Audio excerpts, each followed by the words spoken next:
I think one of the most intimidating factors for new investors is actually picking your own individual stocks to add to your portfolio.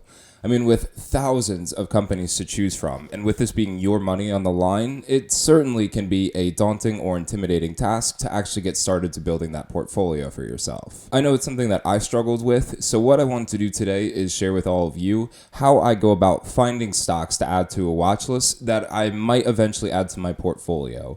So I want to say this is probably going to be a two-part series here. What I want to talk about today is actually finding the stocks, maybe worth adding to a watch list, and then I'll make a follow-up video to this explaining how to pick the stocks from that watch list after.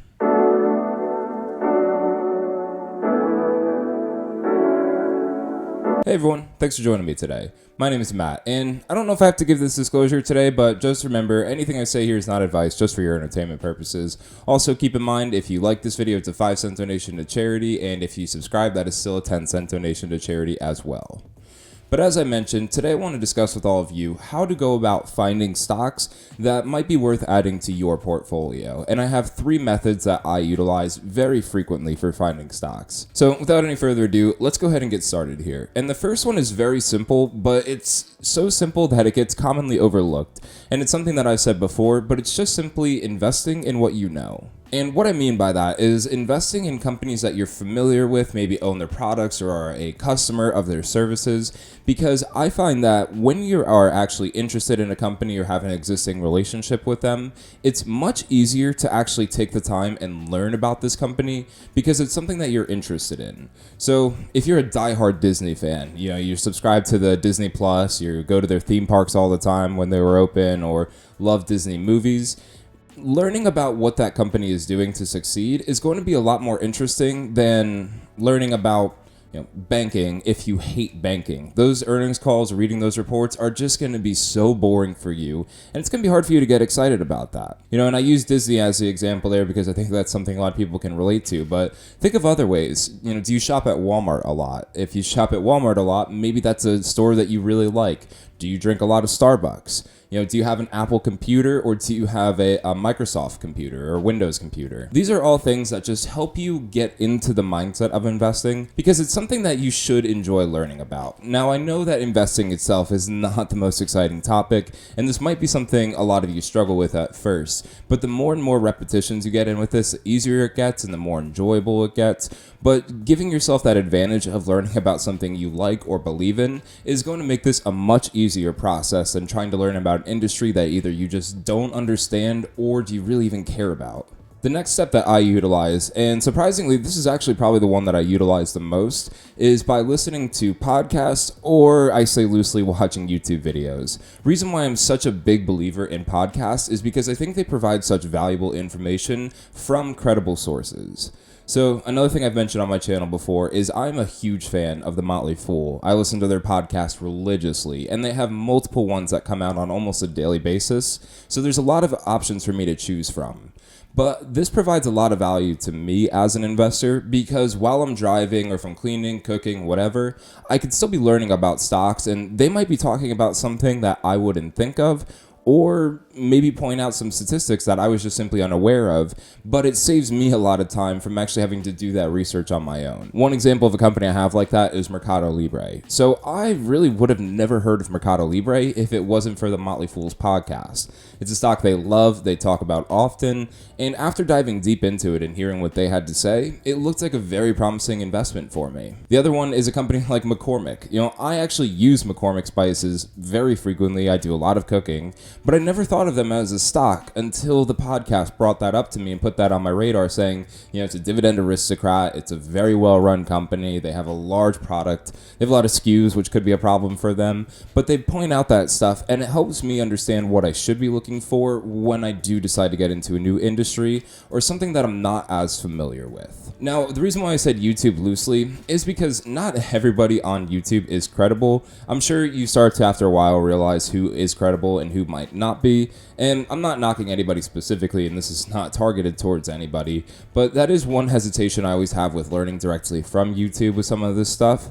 is because just be cautious of what you're listening to. When you listen to either like a podcast or the news, usually those people have a pretty well-established background, or they might actually be an analyst for a living. So the information you're getting is very good quality information that you can get for free. But YouTube, at the end of the day, is still a great place for you to learn about stocks, especially because there are a lot of channels that give you like a quick hit video on like 3 or 4 different stocks, so that you can then go ahead and do your own research, but they're helping you put it on your radar. And the third way kind of bridges the gap between finding and picking stocks, but I think it's still a good way to start narrowing down a list, and that's through stock screeners. Now, my favorite stock screener is through Simply Wall Street, because I really like how easy it is to find stocks in meeting certain criteria points that I'm looking for as an investor, but that's a paid service. So, and sometimes their website runs a little slowly for me. So if I ever want to venture outside of what Simply Wall Street has to offer, I just simply go to Yahoo Finance, because their screener,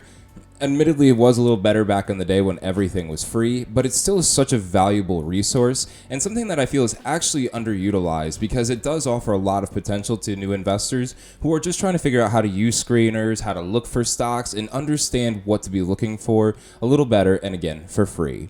So what I'll do here is actually I'll show you how to use Yahoo Finance as a stock screener, so that can give you an idea on how maybe you can use this method to start finding stocks and narrowing down a list to make it easier for you to make that investment decision. And so I'm not too concerned with showing my face here for this. I'd rather you all just see the screen. So when you go to finance.yahoo.com, in case you're not familiar, at the top here, you'll see the screeners. Now, since we're talking about stocks, we'll go ahead and go to the equity screener. And from here, you could see it already gives us some options to choose from. So you can change your region if you want. I'm going to keep this simple here and just leave it to the United States for sake of simplicity, but feel free to add any region you want.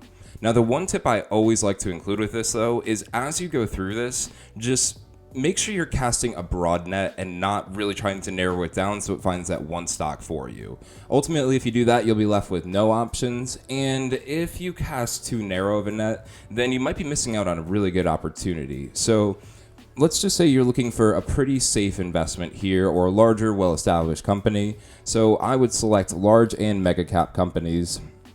And if you want to, just keep notice of this number here, how it changes as we go through it. So price intraday, not really important, because the price per share doesn't really tell the whole story. Probably something I should make another video on down the road, but I never put in anything for the price.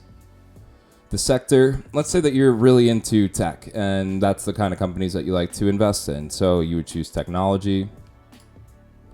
And as you can see, that already narrowed it down to just 224 results. Now, 224 results is a lot, but as we can see, it leaves us with some really good companies already. Apple, Microsoft, Nvidia, Intel, Salesforce, Adobe. So that is a great list, but that is still something that just is a little too daunting or intimidating for me. So I would even like to take that down a step further. So what I like to do is go to this add filter. I like to add the beta, because remember, a beta shows the market volatility. So if it's a beta of 1, it's the market. If it's greater than 1, a little bit more volatile. And if it's less than 1, less volatile. I'm sure you guys know that already. And I'm also a big fan of the price to earnings growth here. So I'm fine with just those two measurements. I think we'll still be able to get a good list from here. If I'm looking for something a little bit more stable of an investment, hence why we chose the large and mega cap, then I would go with this one here, the 0.8 to 1.2. That way it's, just a very small standard deviation from the market. And price to earnings growth, sometimes we really like to see that less than 1, but since we're doing technology here, it's not as easy to find a tech company that has a price to earnings growth less than 1. So I will go with these. And honestly, if the price to earnings growth for a tech company is 2 or 3, that's totally fine with me. It's once we really start to exceed 3 that it looks like it's too overvalued of a company. But as you can see here, we have narrowed this down. I think we started off like 1,900 stocks or something, and we're now at 27. So still kind of a long list, but that should give us at least enough of a clue. So let's see what we got here. And as you can see, we still have some really good companies on here. We have Microsoft, Adobe, Salesforce, Cisco, Broadcom, Texas Instruments, Marvel, Dell is even on this list somehow. So that leaves us with a bunch of companies to choose from. What I maybe would do is pick the top 5 or 10 from this list that you're most familiar with, and then that'll give you a good foundation to actually start with and move forward with your research. So that's the 3 ways that I start building a list of companies that I might be interested in, and that's how I've been able to really build this Watchlist Wednesday portfolio. It's just simply using those 3 steps. So just a quick recap there. First one is just looking at companies that you are familiar with and enjoy using their product or service. Second one is by listening to some experts to get some ideas from the professionals, whether that be a podcast, YouTube, reading a book, watching Jim Cramer, whatever is the most entertaining and easiest for you to do will really help. Again, just put some companies on your radar that otherwise might have not been there. And then lastly is utilizing the stock screeners. Now, as I said earlier though, the stock screeners is that bridge between finding and picking, so it at least helps you narrow down the list. And in the follow-up video, what I'll do is explain to you how I go from taking that list of companies that are interesting to me and then making that final decision. And that'll be like the picking stocks video. This is just how to find them. So short video today, and I hope it was informative. Wow, I used the right word right there. But I just completely did this off the cuff, as they like to say. I didn't have a script for this, but I felt like it was something maybe important or good to share with all of you, and hopefully you did learn something through this. I know the stock screener can seem a little intimidating, especially if you're not familiar with all those terms and what they all mean, so please let me know if you have any questions on that, or if you would like a more in-depth review of a Yahoo Finance screener and how to actually fully use that. I'll be happy to make a video on that, so just leave a comment below if you'd like to see that.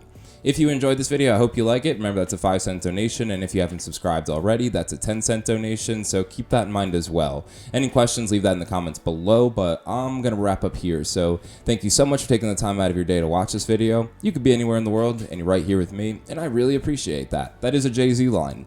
But I'm going to let you go ahead, enjoy the rest of your day, and I'll see you next time.